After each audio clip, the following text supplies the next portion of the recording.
Welcome to the Beyond Electric Sheep podcast. I'm Brick Thompson. And I'm Ed Daniels. How's it going, Ed? Good. So for today's episode, we wanted to talk about AI in the workplace and basically how you and I are currently using AI. Yeah. So maybe I can start. Yes. I mean, I can tell you that I'm very interested in all the things that I think are going to be coming.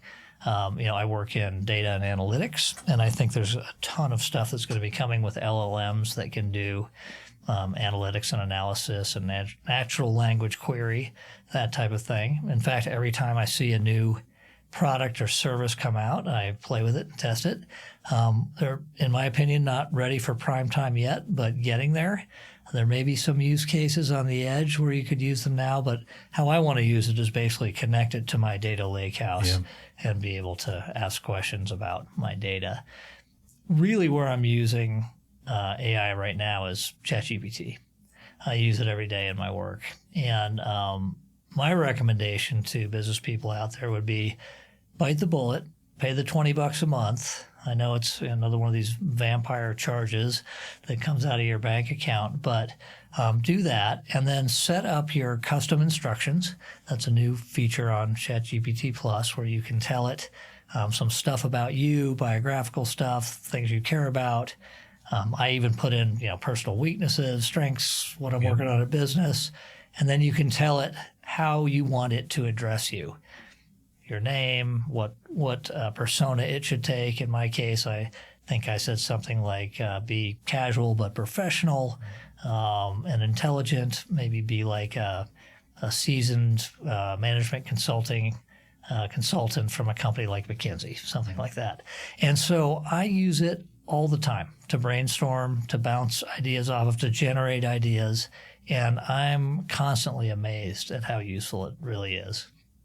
It's an amazing tool, and I do the same, Breck. I, started out sort of thinking about this as an intellectual exercise when OpenAI came out with ChatGPT. I was surprised. I read about it, and I think you were one who was encouraging me, hey, give it a shot.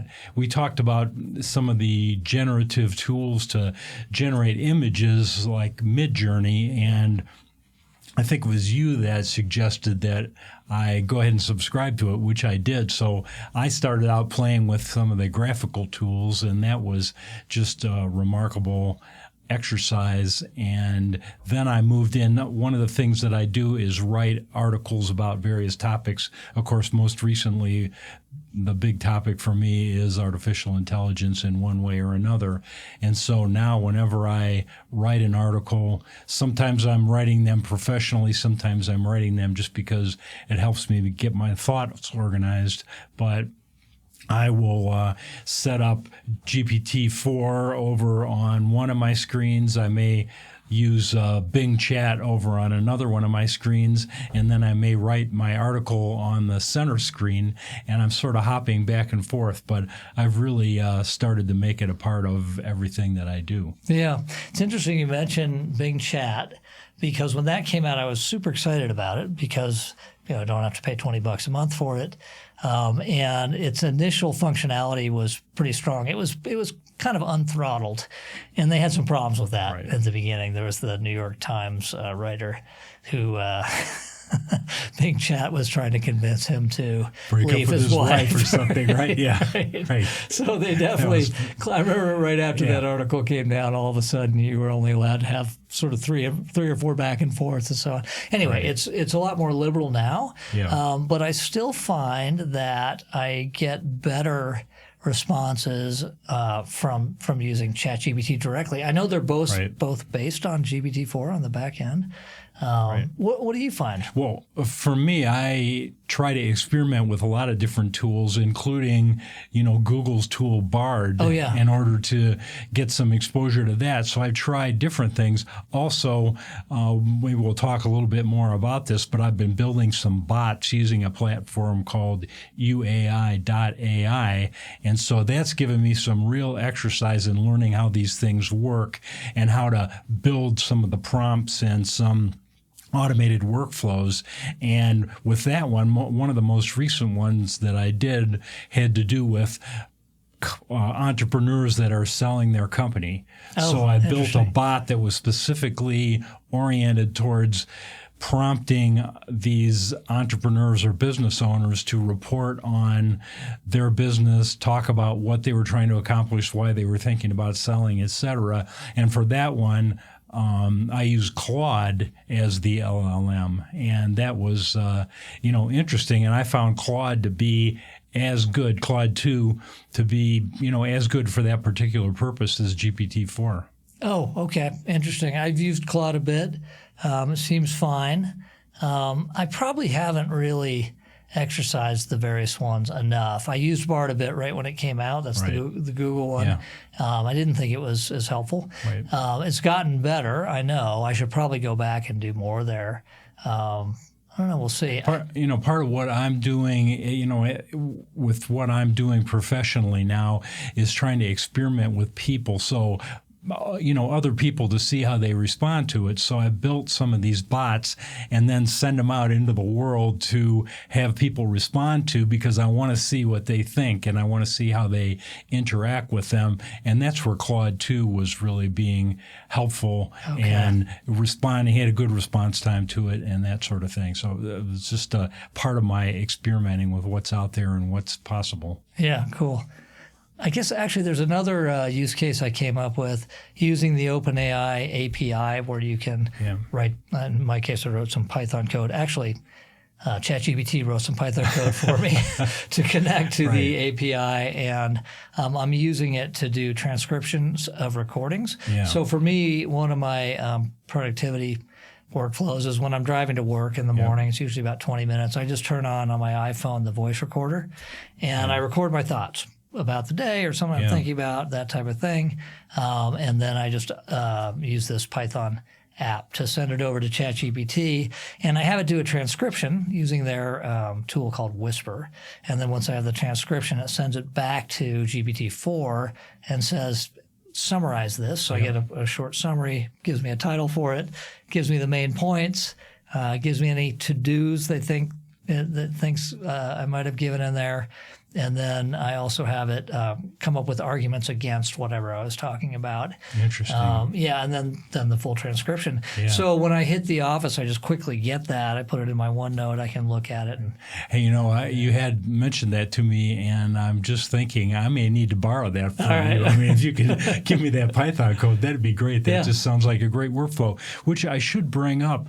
Learning these workflows is something that's really been interesting to me because, you sort of think of GPT-4, even ChatGPT as kind of a one-off thing. You might start out just doing a regular query like you would with Google, but then now you understand that you can build it up with a lot more explanation of what you're looking for and why you're looking for it.